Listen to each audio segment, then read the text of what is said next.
இவர மாதிரி நமக்கு இல்லையே, இவர மாதிரி நமக்கு இல்லையேன்னு உங்க மனசு சொன்னுச்சுன்னா, வலா தன்துரு இலா மன் ஹுவ ஃபௌகுக்கும், உங்களுக்கு மேலுள்ளவர்களை நீங்கள் பார்க்காதீர்கள். உங்களுக்கு மேலே யார் இருக்கிறா, உங்களை விட பணத்தில் உயர்ந்தவர் யார், உங்களை விட தோற்றத்தில் உயர்ந்தவர் யார், உங்களை விட திறமையில் உயர்ந்தவர் யார், அவர்களை பார்க்காதீர்கள். உங்களை விட கீழே தோற்றத்திலே 1000 பேர் குறைவுள்ளவராக இருப்பார்கள், செல்வத்திலே குறைவுள்ளவர்களாக இருப்பார்கள், கஷ்டப்படுபவர்களாக இருப்பார்கள், சிரமப்படுபவர்களாக இருப்பார்கள், திறமையிலே உங்களை விட கம்மியாக இருப்பாங்க. அவர்களை நீங்கள் பார்த்து இவர்களை விட அல்லாஹ் நம்மை மேம்படுத்தி இருக்கிறான் என்று உங்களுடைய மனதுக்கு சொல்லிக் கொடுங்கள். ஏனென்றால் ஃபஹுவ அஜ்தரு அல்லா தஸ்தரு நிஅமத்தல்லாஹ், இதுதான் அல்லாஹ் உங்களுக்கு வழங்கிய அருட்கொடையை நீங்கள் குறைத்து மதிப்பிடாமல் இருப்பதற்கு ஏற்ற வழி.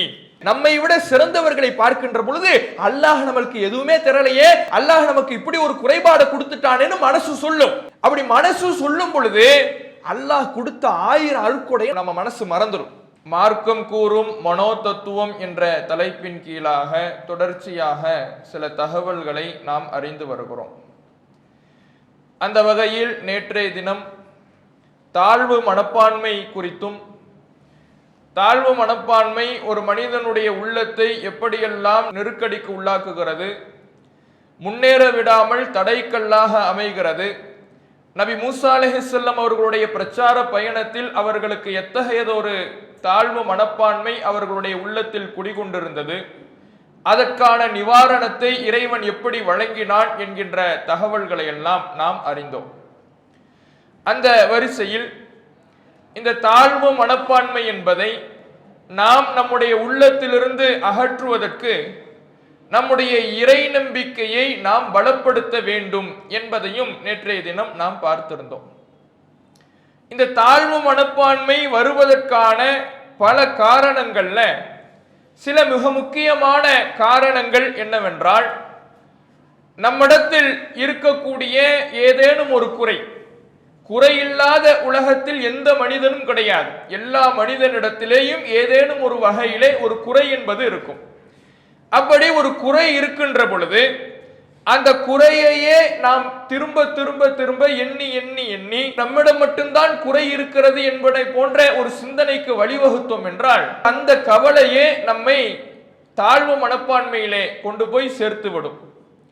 அதே போல இந்த தாழ்வு மனப்பான்மை வருவதற்கு இன்னொரு காரணம், நம்மிடம் குறை இல்லை என்றாலும் கூட இந்த தாழ்வு மனப்பான்மை சிந்தனைக்கு நாம் இடம் கொடுத்தால் இல்லாத குறையை கூட நம்முடைய மனது நமக்கு பூதாகரப்படுத்தி காட்டும்.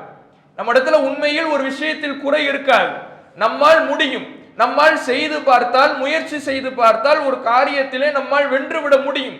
ஆனால் இந்த தாழ்வு மனப்பான்மை சிந்தனை நம்முடைய மனதில் எப்படி நமக்கு சொல்லிக் கொடுக்கும் என்றால், இந்த குறை உன்னிடத்துல இருக்குது, இதனால உன்னால எதுவுமே செய்ய முடியாது என்று சிறு விஷயத்தை கூட நமக்கு பூதாகரப்படுத்தி சொல்லும். அதே மாதிரி சிலருடைய விமர்சனங்களுக்கு நாம் அதிகமான முக்கியத்துவத்தை கொடுத்தோம் என்றால் அந்த விமர்சனங்களுக்கு, தேவையற்ற விமர்சனங்களுக்கு நாம் முக்கியத்துவம் வழங்கி அதை நாம் பெரிதாக எடுத்துக்கொண்டால் அதுவும் நம்முடைய மனதிலே அளவுக்கு அதிகமான கவலையை கொடுத்து அது தாழ்வு மனப்பான்மையை வழங்கி நம்முடைய நிம்மதியை அழித்து விடும். இப்ப இந்த விமர்சனத்தை நம்ம எடுத்துக்கொண்டோம்னா நியாயமான விமர்சனங்கள், நியாயமற்ற விமர்சனங்கள் என்று 2 விதமாக பிரிக்கலாம். நியாயமான விமர்சனங்கள்னா உண்மையில் நம்மிடத்தில் இருக்கக்கூடிய ஒரு குறையை ஒரு நல்லெண்ணத்தில் விமர்சிப்பதற்கு தகுதியுள்ள ஒரு நபர் நாம் திருத்திக் கொள்ள வேண்டும் என்கின்ற கண்ணோட்டத்தில் சுட்டி காட்டுகிறார் என்றால் அந்த விமர்சனம் வரவேற்க தகுந்த விமர்சனமாக நாம் எடுத்துக்கொள்ள வேண்டும். அந்த விமர்சனத்தின் மூலமாக நம்மை திருத்திக் கொள்வதற்கு நம்மை நாம் பண்படுத்திக் கொள்ள வேண்டும். இப்படியான விமர்சனம் ஒரு வகை. இன்னொரு வகை தேவையற்ற விமர்சனங்கள். எதை எடுத்தாலும் விமர்சிக்கக்கூடிய பண்பு சிலரிடத்தில் இருக்கும். சிலரை குறைபடுத்த வேண்டும் என்பதற்காக விமர்சிக்கின்ற செயல்பாடு சிலரிடத்தில் இருக்கும். நியாயமற்ற முறையில விமர்சிப்பதற்கு தகுதி இல்லாதவர்கள் எல்லாம் கூட குறைகளை, குற்றங்களை சொல்லி சொல்லி சொல்லி நியாயமற்ற முறையிலே பொய்யாக விமர்சிக்க கூடியவர்கள் சில பேர் இருப்பாங்க. இது போன்ற விமர்சனங்களுக்கு நாம் முக்கியத்துவம் கொடுத்து அதை பெரிதிப்படுத்தினால் அது நம்முடைய உள்ளத்திலே தாழ்வு மனப்பான்மையை கொடுத்து நம்மிடத்தில் அவ்வளவு குறை இருக்குது, இவ்வளவு குறை இருக்குது, நம்ம எல்லாரும் விமர்சிக்கிறாங்க, நம்ம எல்லாரும் தூற்றுகிறார்கள் என்கின்ற எண்ணம் நம்முடைய உள்ளத்திலே மேலோங்கி விடும். நபிகள் நாயகம் ஸல்லல்லாஹு அலைஹி வஸல்லம் அவர்களுக்கு இறைவன் ஒரு பாடத்தை திருமறை குர்ஆனிலே எடுக்கின்றான். அல்லாஹ் சொல்லுகிறான், வலா யஹ்சுனுக கவுலுஹும், இவர்களுடைய நியாயமற்ற விமர்சனம் நபியே உங்களை கவலையில் ஆழ்த்திவிட வேண்டாம். உங்களை விமர்சிக்கிறாங்க, ஆனால் இவர்கள் செய்யக்கூடிய இந்த விமர்சனம் எப்படியானது என்றால் நியாயமற்ற விமர்சனம். இவர்கள் உங்களை பொய்யர் என்கிறார்கள், இவர்கள் உங்களை நீதம் இல்லாதவர் என்கிறார்கள், பைத்தியம் என்கிறார்கள், மனநோய் உள்ளவர் என்கிறார்கள். இப்படியான இந்த நியாயமற்ற விமர்சனத்துக்கு, வரம்பு மீறிய விமர்சனத்தில் நீங்கள் முக்கியத்துவம் கொடுக்காதீர்கள். அந்த விமர்சனத்தை புறக்கணித்து விடுங்கள். அந்த விமர்சனத்திற்கு நீங்கள் முக்கியத்துவம் கொடுத்தால், அதை பெரிதாக நினைத்தால் உங்களுடைய உள்ளம் கவலைக்குள்ளாகிவிடும். அதை நீங்கள் பொருட்படுத்த வேண்டாம் என்கின்ற கருத்திலே உங்களுக்கு அவர்களுடைய சொல் கவலையில் ஆழ்த்திவிட வேண்டாம் என்று இறைவன் தன்னுடைய திருமறை குர்ஆனிலே சொல்லி காட்டுகிறான். அப்ப நாம எந்த விமர்சனத்தை எடுத்துக்கொள்ள வேண்டும், எடுத்துக்கொள்ள கூடாது என்பதை முடிவு செய்ய வேண்டும். இந்த விமர்சனம் இருக்குதுல, இதை எல்லாரும் பண்ணுவாங்க. நியாயமற்ற முறையில ஊர்ல 4 பேர் 4 விதமாக பேசுவாங்கம்பாங்களே, அது மாதிரி நாம என்ன செய்தாலும் அதை குறை சொல்வதற்கு 4 பேர் ஊர்ல இருக்கத்தான் செய்வாங்க. நீங்க என்ன செய்ய, எதை செய்தாலும் விமர்சிப்பதற்கு 4 பேர் இருப்பார்கள், அதை குறை சொல்வதற்கு 4 பேர் இருப்பார்கள். எதை எடுத்தாலும் குறை சொல்பவர்களுடைய பேச்சுக்களுக்கு, அவர்களுடைய விமர்சனங்களுக்கு, குறைகளுக்கு நாம முக்கியத்துவம் கொடுத்தோம்னா நம்மால் இந்த உலகத்துல வாழவே முடியாது. அதையெல்லாம் கண்டு கொள்ளாமல் யார் என்ன சொன்னாலும் சரி, நான் என்னுடைய பயணத்தில் என்னுடைய செயல்பாட்டை நான் தொடர்ந்து கொண்டே இருப்பேன் என்று நாம செயல்பட வேண்டும். நாமளே ஒரு தொழிலை தொடங்குவோம். தொழிலை தொடங்கும் பொழுது சில பேர் 4 விதமா பேசுவாங்கல்ல, அந்த 4 பேர் என்ன சொல்லுவாங்கன்னா, சுத்த பைத்தியக்கார ஆளா இருக்கிறாரு, இந்த தொழிலை போய் ஆரம்பிக்கிறாரு, விவரம் இல்லாத ஆளா இருப்பார் போல. இப்படி எந்த சம்பந்தமும் இல்லாமல், நியாயமான ஆதாரங்கள் இல்லாமல், நியாயமான காரணங்கள் இல்லாமல் சும்மா பேசணுங்கிறதுக்காக பேசி விமர்சிக்கக்கூடியவர்கள் சில பேர் வருவாங்க. இதற்கு முக்கியத்துவம் கொடுத்து இந்த விமர்சனத்தை நம்முடைய உள்ளத்துக்குள்ளே எடுத்துக்கொண்டோம்னு வைங்களேன், என்ன இப்படி சொல்றாங்களே, அப்ப அவ்வளவுதான் போல, தெரியாதனமா இறங்கிட்டோம் போல, நம்ம தோத்துருவோம் போல, நம்மளால ஜெயிக்க முடியாது போல, லாபத்தை பார்க்க முடியாது போல என்று நம்முடைய உள்ளத்தில் கவலைகள் வந்து, தாழ்வு மனப்பான்மை வந்து, நம்மால் எந்த காரியத்திலையும் முன்னேற முடியாத ஒரு சூழல் வந்துடும். காலேஜ்ல நீங்க ஒரு கோர்ஸ் எடுத்துட்டு வந்துருவீங்க. எடுத்துட்டு வந்த உடனே இந்த 4 விதமா பேசுற 4 பேர் வந்து, யாராவது இந்த காலத்துல போய் இந்த கோர்ஸ் எடுப்பாங்களா, சுத்த பைத்தியக்கார ஆளா இருக்கிறீங்களே, இந்த கோர்ஸுக்கெல்லாம் இப்ப வேலை இருக்குதா, தேவையில்லாம இதை போய் எடுத்துட்டு வந்து ஏமாந்துட்டு ஃபீஸையும் கட்டிட்டு ஏமாந்துட்டு வந்துட்டீங்களே, ஐயோ பாவம் என்று நம்ம இடத்துல வந்து சொல்லுவாங்க. இப்படி சொல்லும் பொழுது நம்ம மனசுல அதுல 1000 நன்மைகள் இருந்தாலும் கூட அந்த நன்மைகள் நமக்கு கண்ணுக்கு தெரியாது. நம்ம மனசு எதை சொல்லும்னா, ஆஹா அப்ப நம்ம தப்பா எடுத்துட்டோம் போல இருக்க முடிவு, நம்ம தப்பான கோர்ஸை தேர்வு செஞ்சுட்டோம் போல, நம்ம வந்து அவ்வளவுதான் தெரியாம ஒரு முடிவு எடுத்துட்டோம் போல என்று நம்முடைய மனசு சொல்லும். இதுக்கு வழி கொடுத்துட்டோம்னு வைங்களேன், நம்மால எதையிலையுமே ஜெயிக்க முடியாது. இதற்கெல்லாம் முக்கியத்துவம் கொடுக்கவே கூடாது. அதுக்கு தான் இதுக்கு ஒரு அழகான ஒரு குதிரை கதை ஒன்று சொல்லுவாங்க. என்ன பண்ணாங்க, ஒரு தகப்பனாரும் மகனும் ஒரு குதிரையை ஒன்று வாங்குறாங்க. வாங்கிட்டு அந்த குதிரையில 2 பேரும் ஏறி போய்கிட்டு இருக்கிறாங்க. 2 பேரும் ஏறி போய்கிட்டு இருக்கும் பொழுது என்ன பண்ற, ஒருத்தன் வரான். பார்க்கிறவன் என்ன சொல்றான், எரும மாடு மாதிரி 2 பேர் இருந்துட்டு வாயில்லாத ஜீவன் மேல இப்படி போய் 2 பேரும் ஏறி உட்கார்ந்துட்டு போறானே அப்படின்னு சொன்னானா. உடனே ஆஹா குறை சொல்ல ஆரம்பிச்சுட்டானோ, இன்னமே அவ்வளவுதான் போய் நம்ம தப்பு செஞ்சுட்டோம் போல என்று இந்த விமர்சனத்துக்கு முக்கியத்துவம் கொடுத்து என்ன பண்றாரு, ஒரு ஆள் இறங்கிடுறார், தகப்பன் இறங்கிடுறார், மக மேலே ஏறி உட்கார்ந்துட்டு போறார். இப்ப இன்னொரு ஆள் வரான்.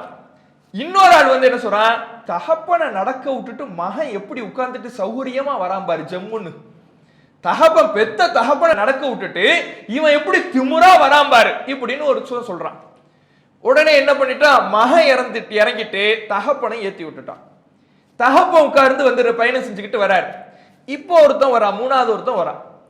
3வது ஒருத்தன் வந்து மகனை நடக்க விட்டு, பெத்த மகன் சின்ன பையன், அவனை நடக்க விட்டுட்டு எரும மாடு மாதிரி இந்த ஆள் ஏறி உட்கார்ந்துட்டு போறான் பார். இப்படி 3வது ஒருத்தன், என்னடா இது வம்பா பிடிச்சு, இவங்களுக்கு என்ன செய்யறதுனே தெரியல. 2 பேர் உட்கார்ந்தாலும் குறை சொல்றான், மகன் உட்கார்ந்தாலும் குறை சொல்றான், தகப்பன் உட்கார்ந்தாலும் குறை சொல்றான், என்ன செய்யறது, சரி 2 பேரும் இறங்கிடுவோம், சும்மா நடத்தி கூட்டிட்டு போவோம். இப்போ ஒருத்தன் வரான், 2 பேருமே இறங்கி குதிரையை புடிச்சு கூட்டிட்டு போறாங்க. இப்போ ஒருத்தன் வந்து, ஏன் சுத்த சுத்த பைத்தியக்காரனுலா இருப்பானோ போல இருக்க. குதிரையை வச்சுக்கிட்டு 2 பேரும் இப்படி கால்நடையா நடந்துட்டு போறானுங்களே, இவனை மாதிரி பைத்தியக்காரன் உலகத்துல கிடையாதுன்னு சொன்னானா. இந்த 4 விதமா 4 பேர் பேசுவான்ல, அந்த 4 பேர் இவன் தான்.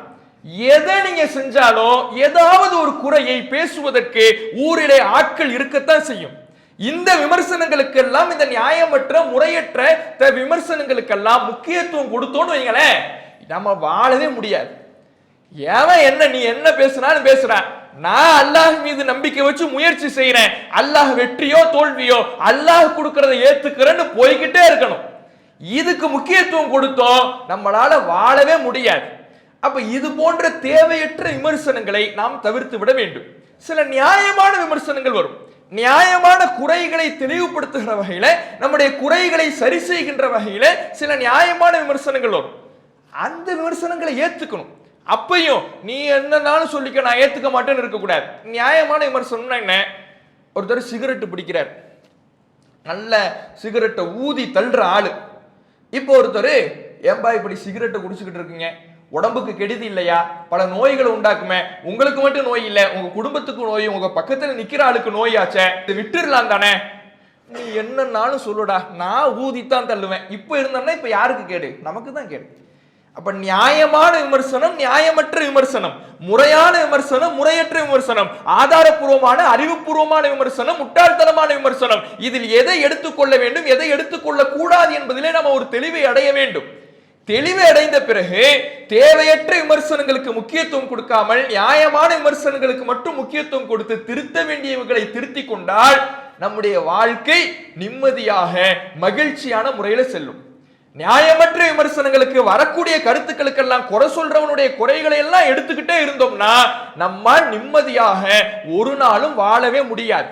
சொல்பவர்கள் 1000 குறைகளை சொல்லிக் கொண்டு தான் இருப்பார்கள். அதற்கெல்லாம் முக்கியத்துவம் கொடுத்து கொண்டால் எந்த காரியத்தையும், ஒரு வியாபாரமா இருந்தாலும் சரிதான், ஒரு குடும்பமா இருந்தாலும் சரிதான், பள்ளி கல்லூரி படிப்பாக இருந்தாலும் சரிதான், எதையுமே நம்மளால நிம்மதியாக செய்து முடிக்க முடியாது. அப்ப இது போன்ற குறைகளை நம்ம மனசுல ஏத்திக்கிட்டோம்னா அதுவே தாழ்வு மனப்பான்மைக்கு, இப்படி சொல்லிட்டானே நம்மளால ஜெயிக்க முடியாது, நம்ம தப்பான முடிவு எடுத்துட்டோம் போல, இப்படி சொல்லிட்டானே இதுல இவ்வளவு இருக்குதா, இப்படி நினைச்சுக்கிட்டு இருந்தோம் நம்மால் முடியாது என்கின்ற தாழ்வு மனப்பான்மைக்கு, மன நெருக்கடிக்கு நாம ஆளாகிடுவோம். அப்ப இது இந்த விமர்சனத்துக்கு எல்லாம் அஞ்சாத ஒரு பண்பு நம்ம இடத்துல இருக்கணும்.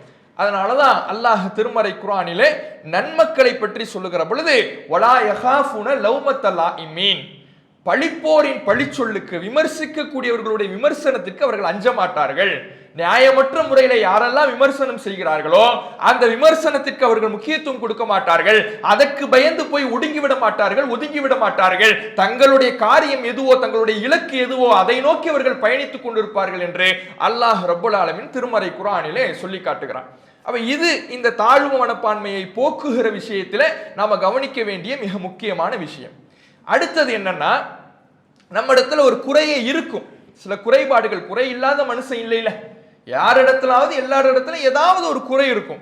ஒரு அறிவில் குறைபாடு இருக்கும், நம்ம கல்வியில் குறைபாடு இருக்கும், விவரத்தில் குறைபாடு இருக்கும், பேச்சு திறமையில் குறைபாடு இருக்கும். இப்படி ஏதாவது ஒரு வகையில நம்ம இடத்தில் ஒரு குறைபாடு என்பது இருக்கும். இந்த குறைபாடையே எண்ணிக்கொண்டிருந்தோம் என்றாலும் நமக்கு தாழ்வு மனப்பான்மை வந்துடும். அதனாலதான் நபிகள் நாயகம் ஸல்லல்லாஹு அலைஹி வஸல்லம் அவர்கள் அதை போக்குவதற்கு அழகான ஒரு வழிமுறையை சொல்லி காட்டினாங்க. நீங்க ஒருத்தரை பாக்குறீங்க, உங்களை விட மேம்பட்டவர்களாக அவர்களை பார்த்தீர்கள் என்றால் உன்துரு இலா மன் அஸ்ஃபல மின்கும், நீங்கள் உங்களுக்கு கீழுள்ளவர்களை பாருங்கள். நீங்க ஒரு ஆளை பாக்குறீங்க, ஆஹா இவரை மாதிரி திறமை நமக்கு இல்லையே, இவரை மாதிரி கல்வி நமக்கு இல்லையே, இவரை மாதிரி அறிவுத்திறன் நமக்கு இல்லையே, இவரை மாதிரி பிசினஸ் டெக்னிக் நமக்கு இல்லையே, இப்படி இவரை மாதிரி நமக்கு இல்லையே, இவரை மாதிரி நமக்கு இல்லையேன்னு உங்க மனசு சொன்னுச்சுன்னா நீங்கள் பார்க்க வேண்டியது உங்களுக்கு மேலுள்ளவர்களை அல்ல, உங்களுக்கு கீழுள்ளவர்களை. வலா தன்துரு இலா மன் ஹுவ ஃபௌகுக்கும், உங்களுக்கு மேலுள்ளவர்களை நீங்கள் பார்க்காதீர்கள். உங்களுக்கு மேலே யார் இருக்கிறா, உங்களை விட பணத்தில் உயர்ந்தவர் யார், உங்களை விட தோற்றத்தில் உயர்ந்தவர் யார், உங்களை விட திறமையில் உயர்ந்தவர் யார், அவர்களை பார்க்காதீர்கள். உங்களை விட கீழே 1000 பேர் இருப்பார்கள், உங்களை விட கீழே தோற்றத்திலே 1000 பேர் குறைவுள்ளவராக இருப்பார்கள், செல்வத்திலே குறைவுள்ளவர்களாக இருப்பார்கள், கஷ்டப்படுபவர்களாக இருப்பார்கள், சிரமப்படுபவர்களாக இருப்பார்கள், திறமையிலே உங்களை விட கம்மியாக இருப்பாங்க. அவர்களை நீங்கள் பார்த்து இவர்களை விட அல்லாஹ் நம்மை மேம்படுத்தி இருக்கிறான் என்று உங்களுடைய மனதுக்கு சொல்லிக் கொடுங்கள். ஏனென்றால் ஃபஹுவ அஜ்தரு அல்லாஹ் தஸ்தரு நிஅமத்தல்லாஹ், இதுதான் அல்லாஹ் உங்களுக்கு வழங்கிய அருட்கொடையை நீங்கள் குறைத்து மதிப்பிடாமல் இருப்பதற்கு ஏற்ற வழி. அல்லாஹ் எத்தனையோ அருளை நமக்கு தந்திருக்கிறான். ஆனா நம்ம மனசு என்ன சொல்லும்? நம்மை விட உயர்வானவர்களை பார்க்கின்ற பொழுது, நம்மை விட சிறந்தவர்களை பார்க்கின்ற பொழுது, அல்லாஹ் நம்மளுக்கு எதுவுமே தரலையே, அல்லாஹ் நம்மளை இப்படி வச்சுட்டானே, அல்லாஹ் நம்மளை குறை உள்ளவனா படைச்சிட்டானே, அல்லாஹ் நமக்கு இப்படி ஒரு குறைபாடை கொடுத்துட்டானேன்னு மனசு சொல்லும். அப்படி மனசு சொல்லும் பொழுது அல்லாஹ் கொடுத்த 1000 அருட்கொடையை நம்ம மனசு மறந்துடும். நமக்கு நல்ல பார்வை இருக்கும், நல்ல பேச்சு இருக்கும், நல்ல செல்வம் இருக்கும், நல்ல ஆரோக்கியம் இருக்கும். ஆனா எது இல்லையோ அதைத்தான் மனசு சொல்லுமா. எது இல்லையோ, இல்லாததை நாம நினைத்து நினைத்து கொண்டிருந்தோம் என்றால் அல்லாஹுடைய அருளுக்கு நம்மால் நன்றி செலுத்த முடியாது. அல்லாஹுடைய அருளையே நாம் குறைத்து மதிப்பிடக்கூடியவர்களாக இருப்போம். எது இருக்கிறதோ அதை நினையுங்கள், இல்லாததை நினைத்து கவலைப்படாதீர்கள், கீழுள்ளவர்களை பாருங்கள், மேலுள்ளவர்களை பார்க்காதீர்கள் என்று அல்லாஹுடைய தூதர்வர்கள் நமக்கு சொல்லிக் கொடுக்கிறாங்க. பல பேரை பார்க்கலாம், நல்ல சிவப்பானவரா வெள்ளையானவரா இருக்கிறவரை பார்த்து இவர மாதிரி வெள்ளையா நமக்கு நம்மளால இல்லையே, ஏதோ கருப்ப குறையினே நம்ம இந்த சமூகம் என்ன நினைச்சுன்னா, கருத்த நிறத்தில் இருப்பது, கருப்பாக இருப்பது ஒரு குறையினே நினைச்சுக்கிட்டு இருக்கு. நபிகள் நாயகம் ஸல்லல்லாஹு அலைஹி வஸல்லம் அவர்கள் அதையும் நமக்கு சொல்லிட்டாங்க. வெள்ளையா இருக்கிறவட கருப்பானவருக்கோ, கருப்பா இருக்கிறவட வெள்ளையானவருக்கோ எந்த சிரமமும் இல்லை. யாரும் யாரை விட மேலானவர்களும் இல்லை. இறைவன் மாறுபட்ட நிறத்தில் தான் மனிதனை படைத்திருக்கிறான். இன்னும் சொல்ல போனா அறிவியல் அடிப்படையில கருப்பா உள்ளவங்க தான் ஆரோக்கியமானவங்க. கருப்பு தோல் யாரிடத்தில் இருக்குதோ அவர்களுக்கு தான் ஆரோக்கியமான தோல் என்று அறிவியல் இன்றைக்கு சொல்லுகிறது. ஆனா இன்றைக்கு கருப்பு நிறம் என்றாலே அது ஒரு தாழ்வான ஒரு குறைவுள்ள தன்மை என்பதை போலவே இந்த சமூகம் பதிய வச்சதுனால சிவப்பா ஒருத்தரை பார்த்துட்டாருன்னா நம்ம இது மாதிரி அழகா இல்லையே, இப்படி எல்லாம் சில பேர் நினைக்கிறத பார்க்கிறோம். செல்வத்துல, கல்வியில நம்மளால இவனை மாதிரி இருக்க முடியலையே, நம்மளால அவரை மாதிரி இருக்க முடியலையே என்று யாரெல்லாம் மேல்நிலையில் இருக்கிறார்களோ அவர்களை பார்த்து நம்மிடத்தில் இருக்கின்ற அருட்கொடைகளை எண்ணி பார்க்காமல் இல்லாததை நினைப்பது அல்லாஹுடைய அருட்கொடையை குறைத்து மதிப்பிடுவதற்கு சமம் என்று ரசூலுல்லாஹ் சொல்றாங்க. அப்ப நாம என்ன நினைக்கணும்? நம்ம இடத்துல ஒரு குறை இருந்தாலுமே, எல்லாமே நம்ம இடத்துல குறை இல்லை, இந்த ஒரு குறை இருந்தாலும் நம்ம இடத்துல ஒரு குறை இருக்கலாம், நமக்கு நோய் இருக்கலாம், அல்லது நமக்கு கல்வி அறிவு கம்மியா இருக்கலாம், அல்லது நமக்கு விவரம் கம்மியா இருக்கலாம், அல்லது ஆரோக்கியம் கம்மியா இருக்கலாம், ஏதோ ஒரு குறை நம்ம இடத்துல இருக்கலாம். அந்த ஒரு குறை இருப்பதனால எல்லாமே குறை என்பது இல்லை. நம்மை விட எவ்வளவோ சிரமப்படக்கூடியவர்கள் கீழே இருக்கிறாங்க. நம்மள்கிட்ட கொஞ்சம் காசு பணம் இல்லைன்னு உடனே நம்ம மனசு, நீ அடுத்தவர்கிட்ட பேசுவதற்கு கூட உனக்கு தகுதி இல்லை, நீ போய் பேசுனா அவங்க மதிக்க மாட்டாங்க, நீ போய் பேசுனா உன் கருத்தங்க எடுபடாது, உன் கருத்தங்க காது கொடுத்து கேட்க மாட்டாங்க, இப்படி எல்லாம் மனசு சொல்லி கொடுக்கும். ஏன்னா தாழ்வு மனப்பான்மையை மனம் அங்கே நமக்கு விதைக்க பார்க்கிறது. நம்மள்ட்ட இருக்கிற ஒரு குறையை நம்ம பெரிதாக நினைக்கிறதுனால நம்ம மனசு அங்க தாழ்வு மனப்பான்மையை விதைத்து, இந்த குறை உன்கிட்ட இருக்கிறதுனால உன் கருத்தங்க எடுபடாது, அவங்கள்ட்ட பேசுறதுக்கே உனக்கு தகுதி இல்லை, அவங்கள்ட்ட போய் நிக்கிறதுக்கே உனக்கு தகுதி இல்லை, அவங்க முன்னாடி நீ போய் நிக்க முடியாது, ஒரு காரியத்தை எடுத்தா உன்னால ஜெயிக்க முடியாது, ஒரு காரியத்தை எடுத்தா உன்னால வெற்றி பெற முடியாது, ஒரு முடிவை சரியான பாதையிலே உன்னால் கொண்டு செல்ல முடியாது. இப்படி நம்முடைய மனசு சொன்னுச்சுன்னா நம்முடைய தாழ்வு மனப்பான்மையை அகற்ற வேண்டிய இடத்துல இருக்கிறோம். நமக்கு கீழ் உள்ளவர்களை பார்த்து என்னை அல்லாஹ் எவ்வளவோ மேல்நிலையில் வைத்திருக்கிறான் என்று நம்முடைய மனதிற்கு தெம்பூட்ட வேண்டிய இடத்தில் நாம் இருக்கிறோம். யோசிச்சு பாருங்க, இன்றைக்கு பலஸ்தீனத்துல எவ்வளவு பெரிய சிரமத்தில் மக்கள் இருக்கிறாங்க. அவர்களுடைய சிரமத்தோடு ஒப்பிட்டா, அவர்களுடைய கஷ்டத்தோடு ஒப்பிட்டால் நமக்கு இருக்கிற கஷ்டம்லாம் ஒரு பெரிய கஷ்டமா? நோன்பு நேரத்துல கூட போர் சூழல்ல ஆயுதங்களும் தாக்குதல்கள் தங்களுடைய மேனியிலே பட்டுக்கொண்டு வெடிகுண்டு சத்தங்களும் வெடிகுண்டினுடைய தாக்குதல்களும் துப்பாக்கி தோட்டாக்களும் தங்களை தாக்கி கொண்டிருக்கக்கூடிய சூழ்நிலையை நோன்பாளிகளாக அங்கே தங்களுடைய நேரத்தை கழித்துக் கொண்டிருக்கிறார்களே, இஃப்தார் செய்வதற்கும் சஹர் செய்வதற்கும் உணவை தேடி அலைந்து கொண்டிருக்கிறார்களே, அவர்களை விட மோசமான நிலையில் அல்லாஹ் நம்மளை வச்சிருக்கிறானா? ஆனா அவர்களுடைய மன உறுதி எப்படி இருக்குது?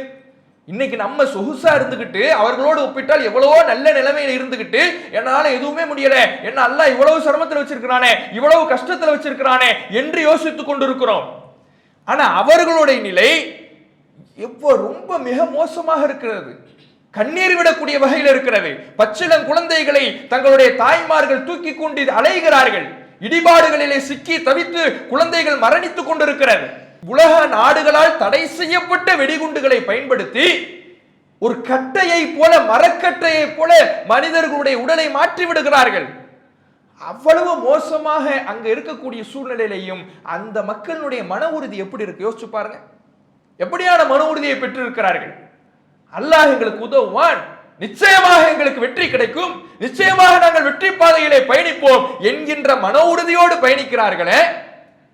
ஆனா இன்னைக்கு நம்ம எல்லாத்தையும் பெற்றுக்கிட்டு நமக்கு மேலுள்ளவர்களை பார்த்துட்டு அவரை மாதிரி என்னால இருக்க முடியல, அவரை மாதிரி என்னால பைக் வாங்க முடியல, அவரை மாதிரி என்னால கார் வாங்க முடியல, அவரை மாதிரி என்னால நகை நட்டுகளை வாங்கி சேகரிக்க முடியல, எங்களுடைய வருமானமோ குறைவா இருக்குது, அவர்களோடு நம்ம போய் நிக்க முடியுமா, அவர்களிடத்தில் நம்ம பேச முடியுமா, இப்படி நம்ம இடத்துல இல்லாததை நினைத்து நினைத்து நினைத்து வருத்தப்பட்டு நம்முடைய உள்ளத்திலே தாழ்வு மனப்பான்மை வளர்த்து கொண்டிருக்கிறோமே, இது உண்மையான இறை நம்பிக்கையா?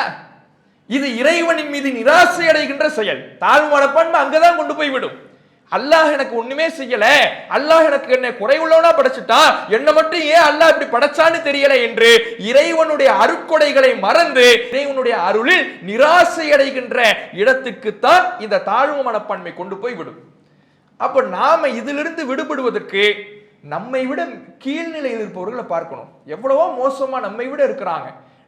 நமக்கு கார் வாங்க வழியிலே பைக்ல தான் போய்கிட்டு இருக்கிறோமா, சைக்கிள்ல ஒருத்தர் போய்கிட்டு இருக்கிறார் பாருங்க, அவரை பார்க்கணும். சைக்கிள்ல தான் நம்முடைய கதி இருக்குதா? ஒருத்தர் நடந்து போய்கிட்டு இருக்கிறாரே, அவரை பார்க்கணும். நடப்பதுதான் நம்முடைய வழியா இருக்குதா? நடக்க கூட முடியாமல் கால்களை இழந்து தவழ்ந்து தவழ்ந்து செல்கிறாரே, அவரை பார்க்க வேண்டும். இப்படி எல்லா விஷயங்களிலேயும் நமக்கு கீழ்நிலையில் இருப்பவர்களை பார்த்தால்தான் நம்முடைய நம்பிக்கை கூடும், நம்முடைய குறைபாடுகள் பெரிதாக நம்முடைய கண்கள் முன்னால், நம்முடைய மனக்கண் முன்னால் பூதாகரமாக ஆக்கப்படாது. அப்ப இது தாழ்வு மனப்பான்மையை போக்குவதற்கு மிக முக்கியமான வழி. குறையை நம்முடைய மனம் பூதாகரப்படுத்துகின்ற பொழுது அந்த குறைகள் எல்லாம் எதுவும் இல்லை, நம்மை விட குறை உள்ளவர்கள் இருக்கிறார்கள், அவர்கள் முன்னால் அல்லாஹ் நம்மை எவ்வளவோ மேம்படுத்தி இருக்கிறான் என்கின்ற பார்வையை வலுப்படுத்தினால் நம்முடைய உள்ளத்தில் இந்த தாழ்வு மனப்பான்மை இல்லாமல் போகும். இது ஒரு மிக முக்கியமான விஷயம். அடுத்ததாக நம்முடைய நம்பிக்கை. ஏற்கனவே நாம நேற்றைய தினம் பார்த்ததை போல நம்மால் முடியாது என்கின்ற சூழல் வருகின்ற பொழுது, நமக்கு வேற வழியே இல்லை, முடியாது, நம்மளால ஜெயிக்க முடியாது என்று நம்முடைய உள்ளம் நெருக்கடிக்கு உள்ளாகின்ற பொழுது அல்லாஹ் இருக்கிறான் என்கின்ற அந்த இறை நம்பிக்கை இருக்குதுல்ல, அந்த இறை நம்பிக்கை நமக்கு இந்த தாழ்வு மனப்பான்மை போக்கும். இதை நமக்கு மார்க்கம் நமக்கு சொல்லி தருகிறது. நமக்கு எப்பெல்லாம் நம்மளால முடியாதுன்னு நம்ம மனசு சொல்லுதோ, உன்னால முடியாது, உன்னால ஜெயிக்க முடியாது, ஒரு வியாபாரத்தை உன்னால துவக்க முடியாது, உன்னால வியாபாரத்துல லாபத்தை பார்க்க முடியாது, இப்படி எப்போதெல்லாம் நம்மால் முடியாது, உன்னால் முடியாது, உன்னால் முடியாது என்று மனம் சொல்லுகிறதோ, உன்னால் பரீட்சையிலே ஜெயிக்க முடியாது, உன்னால் வேலையை வாங்க முடியாது, உன்னால் ஒரு வேலைக்கு அப்ளை செய்து அந்த வேலையிலே போய் சேர முடியாது, உன்னால் இதை கற்றுக்கொள்ள முடியாது, உன்னால் ஆங்கிலத்தை சரியாக பேச முடியாது, சரளமாக பேச முடியாது, இப்படி எதையெல்லாம் உன்னால் முடியாது, உன்னால் முடியாது என்று மனம் சொல்லுகிறதோ, அப்போது அந்த மனதுக்கு நாம சொல்லக்கூடிய விஷயம், அல்லாஹ் இருக்கிறான், நான் பார்த்துக் கொள்கிறேன், இறைவன் என்னோடு இருக்கிறான், அவனுடைய உதவி இருக்கிறது, அவனுடைய உதவி எதிர்பார்த்து பயணித்துக் கொண்டிருக்கிறேன், அவனின் பக்கம் சரணடைந்த பிறகு எனக்கு எந்த கவலை இல்லை என்று நம்முடைய மனதை நாம் பக்குவப்படுத்தி விட்டால், அல்லாஹ்வின் மீது உண்டான தவக்குலை நம்முடைய உள்ளத்திற்கு தன்னம்பிக்கையாக வைத்து விட்டால், அப்ப இந்த தாழ்வு மனப்பான்மை எல்லாம் சுக்குநூறா போயிடும். யோசிச்சு பாருங்க, நபிகள் நாயகம் ஸல்லல்லாஹு அலைஹி வஸல்லம் அவர்களும் அபூபக்கர் ரலியல்லாஹு அவர்களும் எதிரிகளால் மக்காவிலிருந்து துரத்தி வரப்படுகிறார்கள். அப்ப அல்லாஹ்வுடைய தூதர் அவர்களும் அபூபக்கர் ரலியல்லாஹு அவர்களும் சௌர் அப்படிங்கிற குகையில தஞ்சமடைகிறாங்க. அப்படி தஞ்சம் அடைகின்ற பொழுது நம்ம எதிரிகள் அந்த இடத்துக்கு வந்துடுறாங்க, போய் தஞ்சம் அடைகிறாங்க, எதிரிகள் அந்த இடத்துக்கு வந்துடுறாங்க. எதிரிகள் கீழே குனிந்து பார்த்தார்கள் என்றால் நபிகள் நாயகம் ஸல்லல்லாஹு அலைஹி வஸல்லம் அவர்களும் அபூபக்கர் ரலியல்லாஹு அவர்களும் அந்த இடத்திலேயே அவர்களால் கொல்லப்படுவார்கள். எவ்வளவு பெரிய நெருக்கடின்னு பாருங்க. தப்பிக்க முடியாது என்று மனம் சொல்லுகின்ற இடம். அபூபக்கர் ரலியல்லாஹு அவர்கள் அந்த நேரத்தில் அவர்களுடைய உள்ளத்தில், அபூபக்கர் ரலியல்லாஹு அவர்கள் தன்னுடைய உள்ளத்தில் அவர்களுக்கு ஐயோ மாட்டிக்கிட்டோமே, இப்படி வந்து மாட்டிக்கிட்டோமே, கீழே குனிஞ்சாங்கன்னா முடிஞ்சிடுச்சே, நம்மளால தப்பிக்க முடியாதே என்று அவர்களுடைய உள்ளம் கலங்குகிற பொழுது நபிகள் நாயகம் ஸல்லல்லாஹு அலைஹி வஸல்லம் அவர்கள் எப்படியான தன்னம்பிக்கையை வளர்க்கிறார்கள் பாருங்க. லா தஹ்சன், அபூபக்கர் ரலியல்லாஹு அன்ஹு ரசூலுல்லாஹ் சொல்றாங்க, லா தஹ்சன், கவலைப்படாதே, இன்னல்லாஹ மஅனா, அல்லாஹ் நம்மோடு இருக்கிறான், அவன் காப்பாற்றுவான். இதை விட நெருக்கடியை நம்ம வாழ்க்கையில சந்திக்கிறோமா? உயிர் போகிற இடம், தப்பிக்கவே முடியாது என்று மனம் சொல்லுகின்ற இடம். உன்னால தப்பிக்க முடியாது, உன்னால் அவர்களை வெல்ல முடியாது, 10 பேர் 100 பேர் என்று உன்னை எதிர்க்க உன்னை கொல்ல திரண்டு வந்து விட்டார்கள், முன்னால் நிற்கிறார்கள், கீழே குனிந்தால் நீங்கள் இருவரும் மாட்டிக்கொண்டு விடுவீர்கள், இப்படி மனம் சொல்லுது. ஆனால் அந்த மனம் சொல்லுகின்ற பொழுதும் ரசூலுல்லாஹ் என்ன சொன்னாங்க? என்னன்னாலும் ஆயிட்டு போட்டும், என்ன நடக்கட்டும், அவன் வரட்டும், கீழே குனிந்து கூட பார்க்கட்டும், என்ன நாள் ஆகட்டும், அல்லாஹ் இருக்கிறான்னு நான் நம்பி இருக்கிறேன், இதுக்கப்புறம் நான் ஏன் கவலைப்படணும்னு நபிகள் நாயகம் ஸல்லல்லாஹு அலைஹி வஸல்லம் அவர்கள் தன்னுடைய நம்பிக்கையை வளர்த்தார்களே. இந்த நம்பிக்கையில் நிம்மதி இருக்கிறது என்று அல்லாஹ் சொல்கிறான். இந்த நம்பிக்கையை சொன்னதனால் ஃபஅன்ஸலல்லாஹு ஸகீனத்தஹு அலைஹி, அல்லாஹ் அவர்களின் மீது நிம்மதியை இறக்கி வைத்தான். இந்த நம்பிக்கை அவர்களுக்கு நிம்மதியை கொடுத்துச்சு. மனம் சொன்னுச்சு, உங்க எதி அவ்வளவுதான், நீங்க தோத்து போயிட்டீங்க, உங்களை கொல்ல போறாங்க, உங்க வாழ்க்கையே முடிஞ்சிடுச்சுன்னு மனம் சொன்னது. ஆனால் அந்த மனதிலே அல்லாஹ்வுடைய தூதரவர்கள் என்ன மருந்தை போட்டாங்கன்னா, என்னனால ஆயிட்டு போட்டோம், அல்லாஹ் இருக்கிறான்னு மருந்தை போட்ட உடனே நிம்மதி அந்த உள்ளத்துக்கு வந்துடுச்சு. கவலையால் ஒடுங்கி போன உள்ளத்துக்கு அந்த சோதனை கட்டத்திலே, சிரமத்தின் கட்டத்திலேயே அல்லாஹ் இருக்கிறாங்கிற மருந்தை கொடுத்த உடனே அங்கே நிம்மதி வந்து விட்டது என்று அல்லாஹ் சொல்லுகிறான். அப்ப இப்படி நாம நம்முடைய வாழ்க்கையில இது போன்ற நெருக்கடி சந்திச்சிட்டோமா? யோசிச்சு பாருங்க. இன்னும் பார்க்கலாம். மூசா நபி அவர்களுடைய வரலாறு அல்லாஹ் சொல்லி காட்டுறான். ஃபிரௌன் துரத்துறான், மூசா நபி அவர்களையும் மூமின்களையும் ஃபிரௌன் துரத்துறான். ஓடுறாங்க. முன்னாடி பார்த்தா கடல், பின்னாடி ஃபிரௌனுடைய படை வந்துகிட்டு இருக்கு. மூசா நபியோடு இருந்த அந்த சில நம்பிக்கையாளர்கள் அவங்க சொல்றாங்க, இன்னால முதுரக்கூன், இப்படி வந்து மாட்டிக்கிட்டோமே, முன்னால கடல்ல போய் விழுந்தாலும் என்னதான் மூழ்க வேண்டியதான். முன்னாடி கடல் வந்துருச்சுன்னா தப்பிக்க முடியுமா? தப்பிக்க வழி இல்லை. ஏதாவது ஒரு போட்டு கிடக்குது அப்படியான ஒரு சூழலா இல்லை. முன்னாடி கடல்ல இப்படி வந்து மாட்டிக்கிட்டோமே, முன்னால் கடலில் போய் விழுந்தாலும் மரணம் தான், பின்னால் வருகின்ற ஃபிரௌனுடைய படை நம்மை பிடித்து கொண்டாலும் மரணம் தான், இப்படி மரணம் என்கின்ற நெருக்கடியில் நம்ம வந்து மாட்டிக்கிட்டோமே என்று சொல்லுகிற பொழுது மூசா நபி அவர்கள் என்ன சொன்னாங்க யோசிச்சு பாருங்க. கல்லா இன்ன மஅய ரப்பி சயஹ்தீன், அல்லாஹ் இருக்கிறான் நம்மளோட, அவன் ஒரு வழியை காட்டுவான் என்று இந்த வாழ்வின் நெருக்கடியிலே கூட சொன்னாங்க. வாழ்வா சாவா என்கின்ற நெருக்கடி, கடல் மரணம், பின்னால் ஃபிரௌனுடைய படை மரணம், முன்னால் அவர்களுக்கு எந்த உதவியுமே தென்படலை. மனித கண்களால் பார்த்தால் எந்த உதவியும் இல்லை. ஒரு போட்டு கிடக்குது, ஒரு கப்பல் கிடக்குது, அல்லாஹ் இருக்கிறான், இந்த போட்ல எல்லாரும் ஏறுங்கப்பா, இப்படியான ஒரு நிலைமை இல்லை. போட்டு இல்லை. நமக்கு எப்படி நம்பிக்கை வரும்னா, ஒரு போட்டு கிடக்குதுன்னா அல்லாஹ் இருக்கிறான், எல்லாரும் அந்த போட்ல ஏறுங்க அப்படின்னு வரும். ஏன்னா தப்பிப்பதற்கு ஒரு காரணம் இருக்குதுல்ல, அதை பார்த்த உடனே அல்லாஹ் இருக்கிறான்னு வரும். ஆனா இங்க அங்கு அந்த சூழல்ல இல்ல, போட்டு இல்ல. சரி, இன்னொரு நாட்டினுடைய மண்ணை வந்து ஃபிரௌனை அடிச்சு துவம்சம் செஞ்சுட்டு நம்மளை காப்பாத்திடுவான், அப்படி யாராவது இன்னொரு படை வந்துச்சா? இல்ல. எங்கு பார்த்தாலும் மரணம் சூழ்ந்திருக்கின்ற நிலை, வாழ்வா சாவா என்கின்ற கட்டம். இந்த கட்டத்திலேயும் மூசா நபி அவர்கள் சொன்னார்கள், இன்ன மஅய ரப்பி சயஹ்தீன், அல்லாஹ் இருக்கிறான், அவன் வழிகாட்டுவான். அல்லாஹ் இருக்கும் பொழுது நான் ஏன் கவலைப்படணும்? நாங்க இன்னைக்கு யோசித்து பாருங்கள், நம்முடைய வாழ்வில் இப்படியான நம்பிக்கை இருக்குதா? கஷ்டம் வரும், நம்முடைய வாழ்க்கையில தோத்து போயிடுவோம்னு நம்ம மனசு சொல்லும், சுத்தி இருக்கிறவங்க எல்லாம் சொல்லுவாங்க. சொல்லுகின்ற பொழுது நாம் நம்முடைய மனதிற்கு என்ன மருந்தை கொடுக்கின்றோம்? அல்லாஹ் இருக்கிறான் என்கின்ற நம்பிக்கையை கொடுக்கிறோமா? நாம எப்படி இருக்கிறோம்? ஒரு பொருளாதார நெருக்கடி வரும், கஷ்டம் வரும், நம்முடைய சம்பளம் பிடித்து கைப்பிடித்தமா ஆயிடும், கடன் வாங்குகிற சூழலா இருக்கும், செலவு அதிகமாயிடுச்சு, நோய் வாய்ப்பட்டுட்டோம், மெடிக்கல் செலவு அதிகமாயிடுச்சு, வருவாய்க்கு மேல செலவாயிடுச்சு, அல்லது வியாபாரத்துல நஷ்டம் ஆயிடுச்சு. இந்த சூழல்ல 4 பேர்கிட்ட கேட்டு பார்ப்போம். தெரிஞ்சவரு, நண்பரு, சொந்தக்காரரு, இப்படி 4 பேர்கிட்ட கேட்டு பார்ப்போம். அந்த 4 பேர் இல்லைன்னு சொல்லிடட்டுமே. அந்த 4 பேரும் இல்லைன்னு சொல்லிட்டாங்க. இல்ல, எங்களுக்கே சிரமமா இருக்கு, எங்களுக்கே முடியல, வியாபாரம் ரொம்ப டல்லா போய்கிட்டு இருக்கு, இந்த நேரத்துல எங்களுக்கே இல்லைங்க பொழுது எப்படி உங்களுக்கு கொடுக்க முடியும், இப்படி சொல்லிட்டாங்க. அந்த நேரத்துல நமக்கு நம்பிக்கை வருமா? அல்லாஹ் இருக்கிறான், பார்த்துக்குவோம், எதா இருந்தாலும் பார்த்துக்குவோம், எதா இருந்தாலும் எதிர்கொள்ள தயார், இறைவன் இருக்கின்ற பொழுது நாம் ஏன் கலங்கி உட்கார வேண்டும் என்கின்ற நம்பிக்கை நமக்கு வருமா? 4 பேர் இல்ல உடனே உலகமே நமக்கு எதிராக வந்து நின்றதை போல, இருண்டு போனதை போல நம்முடைய மனம் ஒடுங்கி போகுதே. அப்ப இந்த தன்னம்பிக்கை எண்ணம், எதன் மூலமாக வரும்னா அல்லாஹ்வின் மீது வைக்கின்ற அளப்பெரிய நம்பிக்கையான தவக்குலின் மூலம் தான் வர வேண்டும். அதனாலதான் ரசூலுல்லாஹ் சொன்னாங்க, லவ் தவக்கலூன அலல்லாஹி ஹக்க தவக்குலி, அல்லாஹ் மீது நம்பிக்கை வைக்க வேண்டிய முறைப்படி, தவக்குள் வைக்க வேண்டிய முறைப்படி நீங்கள் தவக்குள் வைத்தால் ரஸக்கக்கும் கமா யர்சுக்கு தைரு, ஒரு பறவைக்கு அல்லாஹ் உணவளிப்பதை போல உங்களுக்கு உணவளிப்பான்.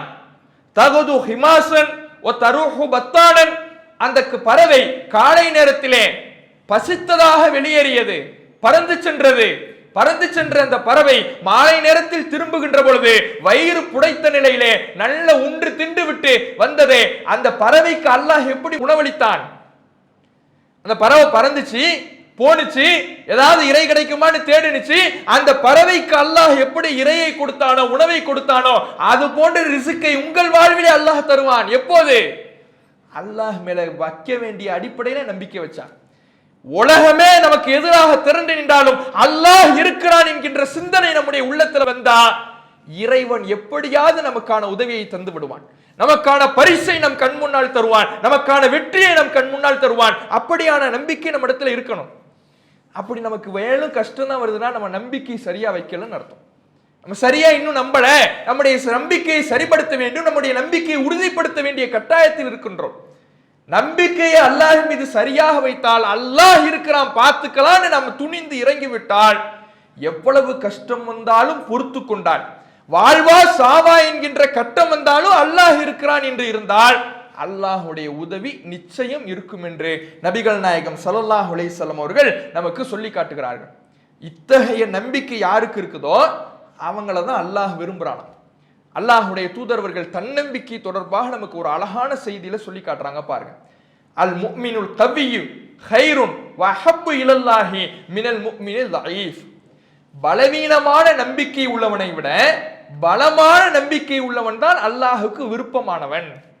ஒரு பலவீனமான நம்பிக்கை இருக்குது, கஷ்டம் வந்த உடனே, சோதனை வந்த உடனே, ஒரு குறை வந்த உடனே துவண்டு போகிற, நம்மளால முடியாது, நம்மால ஜெயிக்க முடியாது, நம்மால் வெல்ல முடியாது, நம்மளால லாபம் பார்க்க முடியாது என்று நம்மால் முடியாது என்று நினைக்கின்ற பலவீனமான உள்ளத்தை விட எது வந்தாலும் பார்த்துக்கலாம் என்று இருக்கின்ற பலமான உள்ளம் உள்ளவர்களைத்தான் அல்லாஹ் விரும்புகின்றான், நேசிக்கின்றான். இப்படி சொல்லிட்டு ரசூலுல்லாஹ் சொல்றாங்க, ஒஃபி குல்லின் கைர், ஒவ்வொன்றையும் ஒவ்வொரு நன்மை இருக்குது, எல்லாத்துலயும் ஒவ்வொரு விஷயத்திலையும் ஒவ்வொரு நன்மை இருக்கு. இஹ்ரிஸ் அலாமா யன்ஃபஉக், உனக்கு எது பயன் தருமோ அதுல நீ உச்சபட்ச முயற்சி செய், பேரார்வம் கொண்டு முயற்சி செய். உனக்கு ஒண்ணு நன்மைன்னு தெரிஞ்சிருச்சா முயற்சி செய். நாம ஒரு காரியத்துல இறங்க போறோம், ஒரு ஆலோசனை செய்யறோம், இது நல்லதுன்னு தெரியுது, ஆலோசனை செய்யாம கண்ண மூடி இறங்குறது ரசூலுல்லாஹ் சொல்லல. ஒரு ஆலோசனை செய்றீங்க, விசாரிக்கிறீங்க, இந்த தொழில் கை கூடுமா, இந்த படிப்பு நல்லா வருமா, இந்த திருமணம் சரியா வருமா, இப்படி எந்த எல்லாத்தையும் நீங்க பாக்குறீங்க, விசாரிக்கிறீங்க. உங்க மனசுக்கு சொல்லுது திருப்தியா இருக்குது, இப்ப இறங்கலான்னு சொல்லுது. இப்ப இறங்கலான்னு சொல்லுகின்ற அந்த இடத்துல தோத்துடுவோமோ அப்படின்னு நினைக்காதீங்க. அந்த நேரத்துல முயற்சி செய், நீ அந்த காரியத்துல பேரார்வம் கொண்டு இறங்கு. இறங்கிட்டு அல்லாஹ்விடத்தில் நீ உதவி தேடு, இறங்கு, பரத பார்த்துக்கலாம், அல்லாஹ் இருக்கிறான் என்று அல்லாஹ்விடத்தில் உதவி தேடி நீ இறங்கு. ஒலா தாஜிஸ், அதுல கஷ்டம் வரும், சில நஷ்டங்கள் வரும், சில துன்பங்கள் வரும், துயரங்கள் வரும், சிரமங்கள் வரும், சில விமர்சனங்கள் வரும். அதுல சோர்ந்து போயிடாத, மனம் தளர்ந்துடாத. நம்மளே ஒரு வியாபாரத்தை ஆரம்பிப்போம், ஒரு வாரம் ஆயிடும், போனியே ஆகாது. என்னடா ஆரம்பிச்சோம், இறங்கணும், ஒண்ணுமே ஆகலையே, மனம் தளரும். இப்படி மனம் தளர்ந்துடாதீங்க. மனம் தளராமல் அல்லாஹ்விடத்தில் உதவி தேடி நீ முயற்சி செய்து கொண்டே இரு. ஃபைன் அஸாபக ஷைஉன், ஒரு கஷ்டம் வந்தது என்றால் ஃபலா தக்குல் லவ் அன்னி ஃபஅல்து கான கதா வ கதா, நீ என்ன சொல்லக்கூடாதுன்னா அப்பவே நான் அப்படி செஞ்சிருந்தா இப்படிலாம் நடந்திருக்காதே, இப்படி சொல்லாத. நான் அதெல்லாம் செஞ்சிருக்கணுமே, தெரியாதனமா இதை செஞ்சுட்டேனே, இப்படி சொல்லாதீங்க. ஏனென்றால் இது நிம்மதியை கெடுத்துடும். நாம ஒரு காரியத்துல இறங்கணும், அல்லாஹ் மீது நம்பிக்கை வச்சு இறங்கணும், அது முழு முயற்சி செஞ்சோம், நன்மையா தீமையான்னு முதல்ல விசாரிச்சோம், நல்லதுன்னு தெரிஞ்சிச்சு, இப்ப இறங்கணும், அல்லாஹ்விடத்துல உதவி தேடணும். அல்லாஹ் ஒரு சோதனையை கஷ்டத்தை கொடுக்குறான்னா அப்பவே நான் அப்படி செஞ்சிருக்கணுமே, இப்படி சொல்லாதீங்க. அப்படி சொன்னால் அது ஷைத்தானுடைய காரியம், அது ஷைத்தான்ற செயல், அப்படி செய்யாதீங்கிறாங்க ரசூலுல்லாஹ். இந்த செய்தி நமக்கு சொல்லித் தரக்கூடிய பாடத்தை பாருங்க. அல்லாஹ்வுடைய தூதர் அவர்கள், உங்கள் உள்ளத்திலே நீங்கள் நம்பிக்கையை வளர்த்துக் கொள்ளுங்கள். எந்த ஒரு காரியமாக இருந்தாலும் ஒரு காரியத்தில் இறங்குவதற்கு முன்னால் நீங்க விசாரிங்க. நீங்க இது செய்யலாமா வேணாமா, இது ஆரம்பிக்கலாமா ஆரம்பிக்க வேணாமா, இதை எடுக்கலாமா எடுக்க கூடாதா, இப்படி நீங்கள் விசாரியுங்கள். விசாரித்து விட்டு உங்களுக்கு நல்லது என்று தெரிந்து விட்டால் இதுல இறங்கலான்னு உங்களுக்கு தோணிடுச்சுன்னா அல்லாஹ்விடத்துல உதவி தேடிட்டு கண்ணை மூடிட்டு இறங்குங்க. அல்லாஹ்விடத்துல உதவி தேடிட்டு இறங்குங்க. முயற்சி செய்யுங்க. இஹ்ரிஸ், நீங்கள் முயற்சி செய்யுங்கள். அதுல சில கஷ்டங்கள் வரும், சங்கடங்கள் வரும், சோர்ந்து போயிடாதீங்க. அல்லாஹ் இருக்கிறான், இறங்கிட்டீங்கல்ல, அல்லாஹ் உதவுவான், போய்கிட்டே இருங்க என்று நபிகள் நாயகம் ஸல்லல்லாஹு அலைஹி வஸல்லம் அவர்கள் நமக்கு சொல்றாங்க. அதுல ஒரு கஷ்டம் வந்தா கூட, துன்பம் வந்தா கூட, நஷ்டம் வந்தா கூட நீங்க சொல்ல வேண்டியது கதுருல்லா, அல்லாஹுடைய நாட்டம் அப்படின்னு இருந்தீங்கன்னா உங்களுக்கு நிம்மதி கிடைக்கும். அப்படி அல்லாஹுடைய நாட்டம்னு நீங்க போகாம நான் அப்படி இப்படி இறங்கிக்க கூடாதே, அப்படி எப்படிலாம் செஞ்சிருக்கணுமே, இப்படி செய்யாததை நினைத்து, கடந்து போனதை நினைத்து, நடந்து முடிந்ததை நினைத்து நீங்கள் புலம்பிக் கொண்டிருந்தீர்கள் என்றால் அது நிம்மதியை கொடுக்காது. விதியை அல்லாஹ் ஏன் ஏற்படுத்தி இருக்கிறான் யோசிச்சு பாருங்க. நம்ம ஒரு காரியத்தை செய்கிறோம், முயற்சி செய்கிறோம், வருங்காலத்துக்கு விதியின் மேல பழிப்படக்கூடாது, வருங்காலத்துக்கு முயற்சி செய்யணும். நடந்து முடிந்த ஒரு காரியம் என்றால் அது நமக்கு கவலை அளிக்கின்ற விஷயம்னா அல்லாஹுடைய நாட்டம்னு இருக்கணும். அதுதான் அல்லாஹ் குர்ஆன்ல சொல்லி காட்டான், கைலா தஸவ் அலா மா ஃபாத்தக்கும் வலா தஃப்ரஹு பிமா ஆதாக்கும். உங்களுக்கு கிடைத்ததை நினைச்சு நீங்க பெரும் கர்வம் கொண்டு விடாமல் இருப்பதற்கும், உங்களுக்கு தவறி போனதை நினைத்து நீங்கள் கவலை கொள்ளாமல் இருப்பதற்கும் தான் அல்லாஹ் விதியை ஏற்படுத்தி இருக்கிறான். என்ன நடந்தாலும் லை யுசீபனா இல்லாம கத்தபல்லாஹ் லனா, அல்லாஹ் விதிச்சதை தவிர எனக்கு வேற எதுவும் நடக்காது, இப்படி போய்கிட்டே இருக்கணும். இந்த நம்பிக்கை நம்ம மனசுல புகுந்துடுச்சுன்னா தாழ்வு மனப்பான்மை, கவலை எல்லாமே உடைஞ்சிடும். நம்மளால முடியாதுங்கிற எண்ணம் வராது. உன்னால முடியாது சரி, உன்கிட்ட பலவீனம் இருக்குதுன்னு நீ நினைக்கிற சரி, உன்னிடத்துல குறை இருக்குதுன்னு நினைக்கிற சரி, நீ நம்பிக்கை வைக்க வேண்டியது யார் மேல? ஓ மேல மட்டும் இல்ல, உன்னை படைச்ச ரப்பு உன்னை போ சொல்றான். போ, உன்னை படைச்ச ரப்பு எதுனாலும் பார்த்துக்கலாம், நீ இறங்குடாங்கிறான், நீ இறங்கு. இப்படி அல்லாஹ் நமக்கு சொல்லி தருகிற பொழுது தன்னம்பிக்கை என்பது நம்மீது வைக்க வேண்டிய நம்பிக்கை மட்டும் இல்ல, என்னால முடியும்னு கண்ணை மூடிக்கிட்டு நம்புற நம்பிக்கை இல்ல. அல்லாஹ் இருக்கிறான், அகிலத்தை படைத்தவன், வானத்தை பூமியை படைத்தவன், பிரபஞ்சத்தை படைத்தவன். அத்தகைய அல்லாஹ்வுக்கு நம்ம வியாபாரத்துல லாபம் தரதா கஷ்டம்? அத்தகைய அல்லாஹ்வுக்கு நம்ம வாழ்க்கையில நல்லது நடக்க வைக்கிறதா கஷ்டம்? அல்லாஹ் இருக்கிறான், இறங்குகின்ற என்று அல்லாஹுடைய தூதர் அவர்கள் நமக்கு சொல்லி காட்டுறாங்க. கஷ்டம் வரும், துன்பம் வரும், அப்ப நீ சடைவடைஞ்சிடாத, சோர்ந்து போயிடாத, உன் மனசுல நெருக்கடிக்குள்ளாயிடாத, அல்லாஹ் இருக்கிறான்னு போய்கிட்டே இருக்கிறாங்க சொல்லலாம். இந்த நம்பிக்கை நம்மிடத்துல இருக்கிறா? இது இருந்தால் நம்முடைய வாழ்க்கையில இந்த சோர்வு, தாழ்வு மனப்பான்மை எதற்கும் இடம் கொடுக்காமல் நம்முடைய வாழ்க்கையை சிறப்பாக நிம்மதியாக அமைத்துக் கொள்ளலாம். இது ஒரு நாம் கவனிக்க வேண்டிய விஷயம். அடுத்து சரி, இதெல்லாம் சரி, இந்த ஆர்வத்தை, இந்த தன்னம்பிக்கையை நான் எப்படி தக்க வைக்கிறது? தாழ்வு மனப்பான்மை விடுறேன், அல்லாஹ்வும் முழுசா நம்புறேன், அந்த நம்பிக்கையை, அந்த தன்னம்பிக்கையை, அந்த தவக்குலை என் வாழ்நாள் முழுவதும் தொடர்வது எப்படி? ஒரு நாள் செய்யறேன், 2 நாள் செய்யறேன், 3வது நாள் ஒரு கஷ்டம் வந்த உடனே திரும்ப சோர்ந்து போயிடுதே, அது அப்படியே மறந்துடுதே, திரும்ப ஒரு காரியத்தை என்னால முழு மூச்சா செய்ய முடியலையே.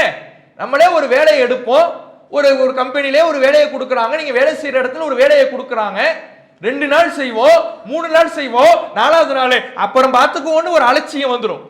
இந்த அலட்சியம் வராமல் இருப்பதற்கு நாம என்ன செய்யணும்?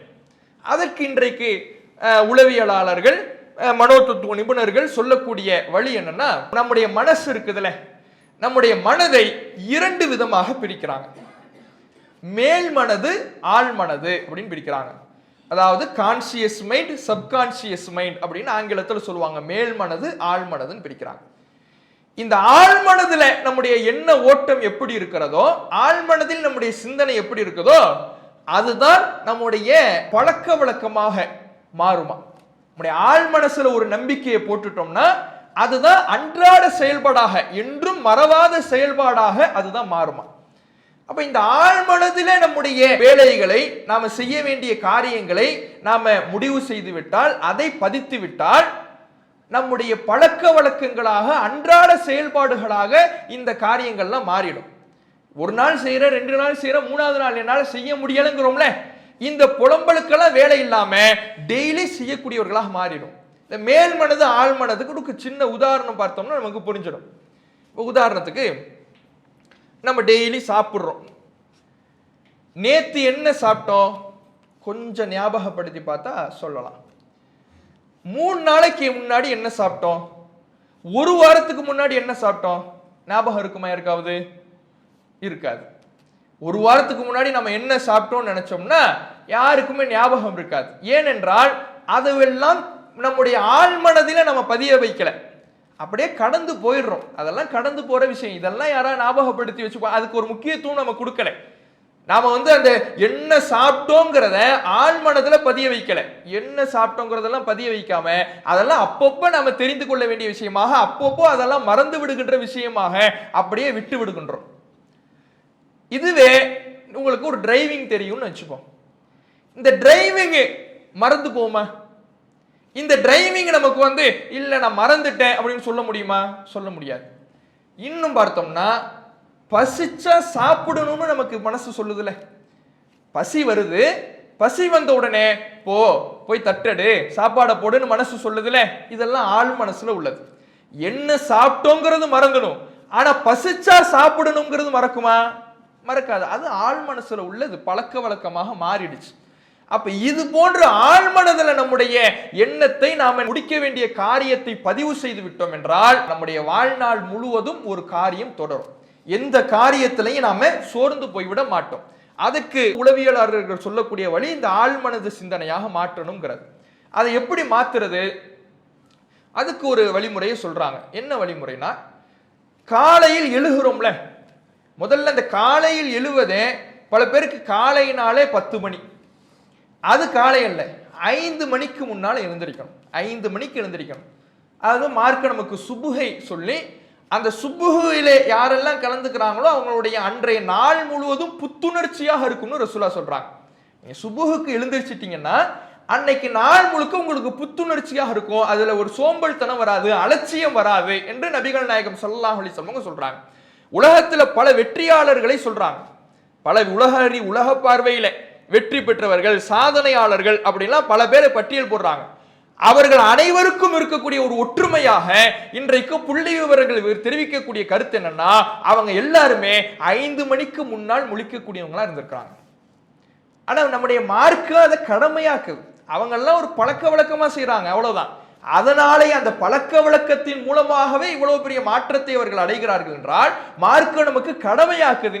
நீ ஃபஜருக்கு எழுந்திருச்சு தொழ போ, இப்படி மார்க்கம் கடமையாக நமக்கு சொல்லுகின்ற பொழுது அதை சரியாக பயன்படுத்தினால் எவ்வளவு பெரிய மாற்றத்தை பார்க்கலாம். இப்ப காலையில் எழுந்திருக்கணும். எழுந்திருத்து காலையில் எழுகின்ற பொழுதே அன்றைக்கு நாம் என்னென்ன செய்ய வேண்டும், நம்முடைய நோக்கம் என்ன, நாம செய்ய வேண்டிய இலக்கு என்ன என்பதை நாம பதிய வைக்கணும் அப்படின்னு இன்றைக்கு உளவியலாளர்கள் சொல்றாங்க. காலையில எழுந்திருக்கிறீங்க, எழுந்திருக்கும் பொழுதே இன்னைக்கு செய்ய வேண்டிய வேலை என்ன, நம்முடைய இலக்கு என்ன, செய்து முடிக்க வேண்டிய காரியம் என்ன, இதை நீங்க அந்த காலை நேரத்திலேயே மனசுல பதிய வச்சிட்டீங்கன்னா அதுதான் உங்களுடைய நோக்கமாக அன்றைய நாள் முழுவதும் இருக்கும். நம்மளே பார்த்திருப்போம், காலையில எழுந்திருக்கும் போது ஏதாவது ஒரு பாட்டு சத்தம் காதுல விழுந்துருட்டுமே, அன்னைக்கு நாள் முழுக்க அதே தான் ஓடிக்கிட்டு இருக்கும் மனசுல. ஏன்? அந்த காலையில் பதிகின்ற விஷயம் ஆழ்மனதுல போய் பதிஞ்சிடும். அதுவே நமக்கு மீண்டும் மீண்டும் மீண்டும் சிந்தனை ஓட்டங்களாக அன்றைய நாள் முழுவதும் வந்து கொண்டு இருக்கும்.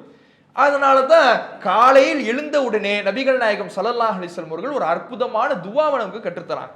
அது மறுமையின் நோக்கத்தை, இலக்கை நமக்கு அந்த காலையிலேயே பதிய வைக்கக்கூடிய ஒரு நோக்கமாக இருக்குது.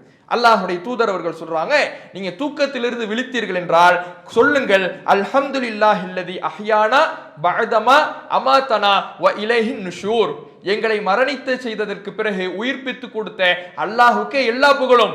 அவன் பக்கம் தான் நாங்க திரும்ப போகிறோம், அவன் பக்கத்தான் எங்களுடைய மீளும் இடம் இருக்குது, அவனை நோக்கி தான் நாங்க பயணிச்சுக்கிட்டு இருக்கிறோம். இதை காலையிலேயே நீங்கள் பொருள் உணர்ந்து சொல்லணும். இதை சொல்லிட்டோம்னா அந்த மறுமையினுடைய நினைவு அன்றைய நாள் முழுவதும் இருக்கும். அல்லாஹ்வின் பக்கம் போறோம்னு நம்ம காலையிலேயே மனசுல பதிய வச்சுட்டோம்னா அல்லாஹ்வின் பக்கம் செல்வதற்கு நம்ம என்னெல்லாம் செய்யணும், கரெக்டா தொழுவணும், நன்மையான காரியங்களை செய்யணும், செயல்பாடுகளை கரெக்டா அமைச்சுக்கணும். இதையெல்லாம் செஞ்சுட்டா அல்லாஹ்வின் பக்கம் நாம் செல்வதற்கு ஏற்றமாக அமையும். அதனால காலையில் எழுந்த உடனே ஓதக்கூடிய துஆவாக நபிகள் நாயகம் ஸல்லல்லாஹு அலைஹி வஸல்லம் அவர்கள் இந்த துஆவை நமக்கு சொல்லி கொடுக்குறாங்க. அதே மாதிரி காலையில் எழுந்த பிறகு அல்லாஹுடைய தூதர் அவர்கள் நமக்கு சொல்லிக் கொடுக்கிற ஒரு துவா, ஒரு நீண்ட துவா. அதுல ரசூலுல்லாஹ் நமக்கு சொல்லி தரக்கூடிய விஷயம் என்னன்னா, ரப்பி அஊது பிக்க மினல் கஸல், சோம்பேறித்தனத்திலிருந்து இறைவா உன்னிடம் பாதுகாப்பு கேட்கிறேன். காலையில முழிச்சிட்டேன், இன்னைக்கு நாள் முழுக்க எனக்கு சுறுசுறுப்பா போகணும், சோம்பேறித்தனம் எனக்கு வந்துடக்கூடாது, அதிலிருந்து இறைவா உன்னிடம் பாதுகாப்பு கேட்கிறேன் என்று நபிகள் நாயகம் ஸல்லல்லாஹு அலைஹி வஸல்லம் அவர்கள் இந்த ஒரு துவாவை சொல்லித்தராங்க. அப்ப இந்த துவாக்களை எல்லாம் பொருள் உணர்ந்து ஆழ்மனதில் பதிவதை போல நாம செய்தோம் என்றால் நம்முடைய வாழ்நாளில் எந்த இலக்கையுமே அலட்சியப்படுத்த மாட்டோம், எந்த வேலையுமே அலட்சியப்படுத்த மாட்டோம். ஒரு விஷயத்தை நீங்க காலையில எழுந்திருச்ச உடனே இன்னைக்கு என்னென்னலாம் செய்யணும், இன்னைக்கு என்னென்ன வேலைகள்லாம் இருக்குது, எதெல்லாம் செய்து முடிக்க வேண்டும், இதையெல்லாம் நீங்க அன்றைய காலையில எழுந்திருச்ச உடனே யோசிக்கணும், மனசுல பதிய வைக்கணும். பதிய வச்சுட்டீங்கன்னா அதை நோக்கிய முயற்சி அன்றைய நாள் முழுவதும் நமக்கு இருந்துகிட்டே இருக்கும். அப்ப பதிய வைக்கலைன்னா அதுல ஒரு அலட்சியத்தை செய்தான் நமக்கு கொடுத்துருவான், நம்மால் அந்த காரியத்தை செய்யவே முடியாது. மிக முக்கியமாக மறுமை தொடர்பான வணக்க வழிபாடுகள் தொடர்பான அந்த எண்ணத்தை, இலக்கை, மறுமை இலக்கை காலையில் எழுகின்ற பொழுதெல்லாம் மனசுல பதிய வைங்க. அதற்காகத்தான் இந்த துவாக்களை ரசூலுல்லாஹ் சொல்லி கொடுத்தாங்க. அதையெல்லாம் பொருள் உணர்ந்து கேட்கணும். அதுவெல்லாம் நம்முடைய மனதில் பதிந்து விட்டால் எந்த அலட்சியமும் வராது. ஒரு காரியத்தை நாம செய்ய ஆரம்பிக்கின்ற பொழுதுதான் அலட்சியங்கள் வரும்.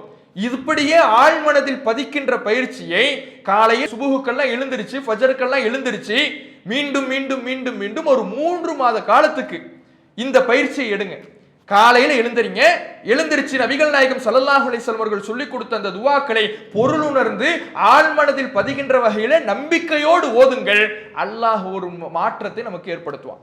ஏன்னா ஒரு 90 நாள் ஒரு காரியத்தை நம்ம செஞ்சிட்டாலே அது நம்முடைய பழக்க வழக்கமாக நாம நினைக்கல, அதுவாக நம்முடைய வாழ்க்கையில் ஒரு அன்றாட பழக்க வழக்கமாக மாறிவிடும் என்கிறார்கள் இன்றைய உளவியலாளர்கள். அப்ப நாம இந்த காரியத்தை எல்லாம் நம்ம செய்யணும். ஒரு காரியத்தை நீங்க செஞ்சு முடிக்கணும்னு நினைக்கிறீங்களா, அந்த காரியத்தை நம்ம காலையிலேயே நம்முடைய மனதிற்கு கொடுத்து விட வேண்டும் என்பதை இஸ்லாம் நமக்கு சொல்லி காட்டுகிறது. அடுத்தது, எந்த ஒரு காரியத்திலையும் அலட்சியம் வரக்கூடாது. அப்படின்னா அந்த காரியத்தின் மூலமாக நமக்கு கிடைக்கின்ற பலன் என்ன என்பதை நம்ம உறுதியாக அறியணும். அந்த பலன் என்ன என்பதை நம்முடைய ஆழ்மனதுக்கு நம்ம கொடுத்துட்டோம்னா, உறுதியாக நம்பிவிட்டோம் என்றால் அதுல அலட்சியமே வராது. நபிகள் நாயகம் ஸல்லல்லாஹு அலைஹி வஸல்லம் அவர்கள் அதனால தான் நமக்கு சொல்லி கொடுத்தாங்க, லவ் யஅலமுன் நாஸ், மக்கள் புரிந்து கொள்வார்கள் என்றால், அறிவார்கள் என்றால் எதை, மாஃபின் நிதாஇ வ ஸஃபில் அவ்வல், பாங்கு சொல்வதிலையும் முதலாவது சஃபிலையும் இருக்கக்கூடிய நன்மையை மக்கள் அறிவார்கள் என்றால், சும்மலம் எஜிது இல்லா யஸ்தஹிமு அலைஹி லஸ்தஹமு, அவர்கள் சீட்டுக்குலுக்கி போட்டால்தான் அதிலே பங்கெடுக்க முடியும் என்று தெரிந்தால் அவர்கள் சீட்டுக்குலுக்கி போடுவதற்கும் தயாராக இருப்பார்கள். வலவ் யஅலமுன மாஃபி தஹ்ஜீர் லஸ்தபகு இலைஹி, தொழுகைக்கு விரைவாக வருவதில் இருக்கின்ற நன்மையை அவர்கள் அறிவார்கள் என்றால் அவர்கள் அதற்கு போட்டி போட்டு கொண்டு வருவார்கள். வலவ் யஅலமுன மாஃபில் அத்தமத்தி வ சுபுஹ், இஷா தொழுகையிலும் சுபுஹ் தொழுகையிலும் இருக்கின்ற நன்மைகளை அவர்கள் அறிவார்கள் என்றால் ல அத்தௌஹுமா வலவ் ஹப்வா, அவர்கள் தவழ்ந்தாவது அந்த 2 வேளை தொழுகையிலே கலந்து கொள்வார்கள். ஒரு காரியம் எப்படி ஒரு மனிதனுடைய உள்ளத்தில் ஆழமாக பதிந்து அந்த காரியத்தை விடாமல் செய்கின்ற பழக்கம் வரும் என்று நபிகள் நாயகம் ஸல்லல்லாஹு அலைஹி வஸல்லம் அவர்கள் சொல்லுகின்ற பொழுது அந்த காரியத்தில் இருக்கக்கூடிய நன்மைகளை அவர்கள் புரிந்து கொண்டால் அப்படிங்கிறாங்க. நம்ம ஒரு காரியத்தை செய்ய போறோம்னா அதில் இருக்கக்கூடிய நன்மை, அதனால் நமக்கு என்ன லாபம், அதில் இருக்கக்கூடிய நன்மைகள் என்ன, அதில் இருக்கக்கூடிய பலன்கள் என்ன, இதை நம்முடைய மனசில் பதிய வச்சிட்டோம்னா அந்த காரியத்துல நம்ம விரைந்து போவோமா, அந்த காரியத்தில் நாம ஈடுபாடு காட்டுவோமா, அந்த காரியத்தில் நாம எந்த விதமான அலட்சியமும் இல்லாமல் வேகமாக செயல்படுவோம் என்று நபிகள் நாயகம் ஸல்லல்லாஹு அலைஹி வஸல்லம் அவர்கள் சொல்லி காட்டுறாங்க. அப்ப தொழுகையில் இருக்கக்கூடிய நன்மை நமக்கு மறுமை சம்பந்தமாகவே நம்ம பார்ப்போமே. உலக ரீதியான காரியங்கள் ஒரு பக்கம் இருக்கட்டும், ஒரு படிப்பு இருக்குது, படிப்புல இருக்கக்கூடிய நன்மை என்ன, படிப்புனால நமக்கு வாழ்க்கையில என்ன கிடைக்கும், இதை ஒரு மாணவன் தன்னுடைய மனசுல படிக்கின்ற காலத்திலேயே உணர்ந்து விட்டான் என்றால் அந்த படிப்பிலே அவன் ஆர்வம் காட்டுவான். எது படிச்சா நமக்கு என்ன கிடைக்கும், படிச்சா நம்மளால எவ்வளவு முன்னேற முடியும், எந்த உயரத்துக்கு போக முடியும், இது ஒரு மாணவனுடைய மனதில் பதிந்து விட்டால் அவன் அந்த படிப்புல அலட்சியம் காட்ட மாட்டான், போய்கிட்டே இருப்பான். படிப்புல அவன் ஆர்வமாக இருப்பான், அதில் அலட்சியப்படுத்திட மாட்டான், அதுல முயற்சிகளை அவன் செய்வான். அது மாதிரி தான் மறுமை தொடர்பாக நாம செய்யக்கூடிய அமல்கள், அதில் இருக்கக்கூடிய நன்மைகளின் யதார்த்தத்தை நாம புரிந்து கொண்டாலே நாம அதுல அதிகமாக ஆர்வத்தை காட்டுவோம் என்று நபிகள் நாயகம் ஸல்லல்லாஹு அலைஹி வஸல்லம் அவர்கள் நமக்கு சொல்லி காட்டக்கூடியதை பார்க்கின்றோம். அப்ப யோசிச்சு பாருங்க, அப்ப நாம எந்த ஒரு காரியத்தை ஆசைப்படுகின்றோமோ விரும்புகின்றோமோ நம்முடைய வாழ்வில் தொடர்ச்சியாக இருக்க வேண்டும் என்று விரும்புகின்றோமோ அந்த காரியத்தில் இருக்கின்ற பலனை அறியுங்கள். அந்த காரியத்திலிருந்து எதெல்லாம் நம்ம அலட்சியப்படுத்துது, அதில் இருக்கக்கூடிய கேடுகளை உணருங்கள். இப்படி உணர்ந்தாலே நாம நம்முடைய அந்த காரியத்துல தொடர்ச்சியாக இருக்கலாம். இப்ப உதாரணத்துக்கு பாருங்களேன், ஒரு வேலையை செய்து முடித்தால் நமக்கு ஒரு கோடி கிடைக்கும்னு தெரியுது. அந்த 1 கோடி கிடைக்கும்னு தெரிஞ்சிடுச்சுன்னா, கண்டிப்பா 1 கோடி கிடைக்கும்னு தெரிஞ்சிடுச்சுன்னா அதுல நமக்கு அலட்சியம் வருமான்னு கேட்டா வராது. அப்போ செல்போனை எல்லாம் எடுத்து உட்கார்ந்துகிட்டு ஃபேஸ்புக்கை நோண்டிக்கிட்டு நேரத்தை கழிப்போமான்னு கேட்டா கழிக்க மாட்டோம். எந்த காரியத்தை செய்து முடித்தால் 1 கோடி கிடைக்கும்னு தெரியுதோ அந்த காரியத்துல முழு மூச்சாக இறங்கிடும். அதே மாதிரி தான் அமல்கள் விஷயத்துல, இந்த அமலை செஞ்சா நமக்கு அளப்பெரிய நன்மை இருக்குதுன்னு உணர்ந்துட்டோம்னா அதுல நமக்கு அலட்சியம் வரவே வராது. அதனாலதான் ரசூலுல்லாஹ் இந்த கூலிகளை பற்றி சொல்லுகின்ற பொழுதெல்லாம் உலகத்தோடு ஒப்பிட்டு நமக்கு சொல்லி காட்டினாங்க. பல விஷயங்கள், சுபுஹனுடைய சுன்னத் தொழுகையை பற்றி சொல்லுகின்ற பொழுது, அதே மாதிரி சுவனத்தில் கிடைக்கின்ற இடத்தை பற்றி சொல்லுகின்ற பொழுதெல்லாம் ஹைரும் மினத் துன்யா வமா ஃபீஹா, அது உலகத்தை விட உலகத்தில் இருக்கின்ற அனைத்தை விட சிறந்ததுன்னு நாங்க சொல்லலாம். சொர்க்கத்துல ஒரு சாட்டை அளவு கிடைக்கின்ற இடம், ஃபஜர்னுடைய முன் சுன்னத்து 2 ரக்காத்து, இதெல்லாம் உலகத்தை விட உலகத்தில் இருக்கின்ற அனைத்தை விட சிறந்தது என்று நபிகள் நாயகம் ஸல்லல்லாஹு அலைஹி வஸல்லம் சொல்றாங்க. இப்படி சொல்லப்படுகின்ற பொழுது இதை நாம உளப்பூர்வமாக உணர்ந்தால், ஆழ்மனதிலே பதிய வைத்து விட்டால் அலட்சியம் வருமா? அப்ப ஏன் அலட்சியம் வருதுன்னா, நாம சரியாக இந்த கூலிகளை உணரவில்லை, சரியாக இறைவன் சொல்லுகின்ற நன்மைகளை உணரவில்லை, இறைவன் சொல்லுகின்ற அந்த மதிப்புகளை நாம நம்பவில்லை. அந்த மதிப்புகளை நம்முடைய மனதில் ஆழமாக பதிய வைத்து சரியாக புரிய வேண்டிய முறைப்படி புரிந்தால் எந்த ஒரு அலட்சியமும் நம்மை இந்த காரியங்களிலிருந்து திசை திருப்பி விடாது. இதை நாம புரிந்து கொள்ள வேண்டும். இன்னைக்கு திசை திருப்புன்ற விஷயங்கள்ல மிக முக்கியமானது செல்போனு, சமூக வலைதளங்கள். ஒரு ஃபேஸ்புக்கை பார்க்கிறோம், 1 மணி நேரம் போனதே தெரியலாம் பாரு. ஃபேஸ்புக்கை தேய்ச்சிக்கிட்டே இருப்பாரு, தேய்ச்சிட்டு 1 மணி நேரம் எப்படி போனுச்சுன்னே தெரியல.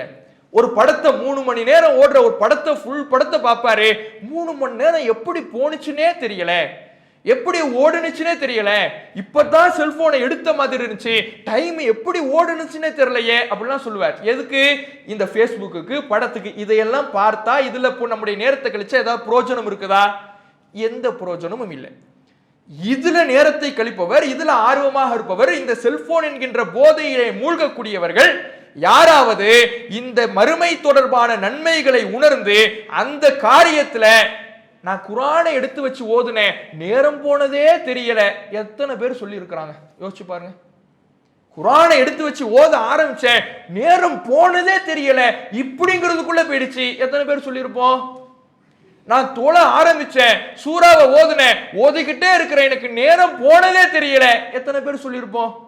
ஃபேஸ்புக்கு சொல்றோம், சினிமா படத்துக்கு சொல்றோம், அதுல இருக்கின்ற ஆர்வம், அது எந்த பயனும் இல்லாத விஷயத்துக்கு நாம கொடுக்கின்ற முக்கியத்துவத்தை கூட எவ்வளவு தொகையை கொடுத்தாலும் வாங்க முடியாத சொர்க்கத்துக்கு அழைத்து செல்லுகின்ற காரியங்களுக்கு நாம கொடுக்கலைன்னா அந்த கூலிகளை, அந்த நன்மைகளை நாம சரியாக புரிந்து கொள்ளவில்லை. இந்த அலட்சியப்படுத்துகின்ற காரியங்களை எல்லாம் தவிர்த்து விட்டு சரியாக ஒரு காரியத்தினுடைய நோக்கத்தை, ஒரு காரியத்தினுடைய நன்மையை நம்முடைய ஆழ்மனதில் பதிய வைத்தோம் என்றால் அதில் எந்த விதமான அலட்சியமும் இல்லாமல் நம்முடைய முயற்சிகளை தொடர்ச்சியாக செய்யலாம். அதற்கும் மார்க்கம் நமக்கு வழிகாட்டுகிறது. இந்த வழிகாட்டுதல்களை எடுத்துக்கொண்டு நம்முடைய மனதிலே கவலை ஏற்படுத்துகின்ற, தாழ்வு மனப்பான்மை கொடுக்கின்ற விஷயங்களை எல்லாம் உதறி தள்ளிவிட்டு தன்னம்பிக்கையை வளர்த்து கொண்டு அல்லாஹ் மீது சரியாக தவக்குள் வைத்து அந்த தவக்குலை தொடர்ச்சியாக இருக்கின்ற வகையிலே அதனுடைய முக்கியத்துவத்தை அறிந்து நாம செயல்பட்டோம் என்றால் நம்முடைய வாழ்வில் கவலைகள் இல்லாத மகிழ்ச்சியான ஒரு வாழ்க்கையை வாழலாம். இதுவெல்லாம் நாம கவனிக்க வேண்டிய ஒரு விஷயம். இப்ப இத்தனை நாட்கள் நாம பார்த்த விஷயம் எல்லாம் நம்ம மனசை நம்ம சரி செய்ய வேண்டிய விஷயங்களை பார்த்தோம். நாளைய தினம் நம்ம பார்க்க வேண்டிய விஷயம் என்னன்னா, இத்தனை விஷயங்கள் நம்ம மனசை காயப்படுத்துதுல, கவலை நம்மளை காயப்படுத்துது, தாழ்வு மனப்பான்மை நம்ம காயப்படுத்துது. இப்படி நம்ம மனசை காயப்படுத்துவதை நாம தவிர்ப்பது, அதிலிருந்து நிவாரணம் பெறுவதை இவ்வளவு சிக்கலுக்குரிய விஷயமா இருக்குது. சில நம்முடைய செயல்பாடுகள் பிற மனிதர்களுடைய உள்ளத்தை காயப்படுத்தும், பிற மனிதர்களுடைய உள்ளத்தை கவலைக்குள்ளாக்கும், தாழ்வு மனப்பான்மைக்குள்ளாக்கும். நம்முடைய ஒரு சொல் பிறருடைய உள்ளத்துல ஒரு நோயாக, வடுவாக மாறிடும். அப்ப அந்த மாதிரி சூழல்ல பிறருடைய மனநிலை அறிந்து நாம எப்படி செயல்படுவது? இதை குறித்து இன்ஷா அல்லாஹ் நாளைய தினம் பார்ப்போம். அஸ்ஸலாமு அலைக்கும் வரஹ்மத்துல்லாஹி வபரகாத்துஹு. அல்லாஹ்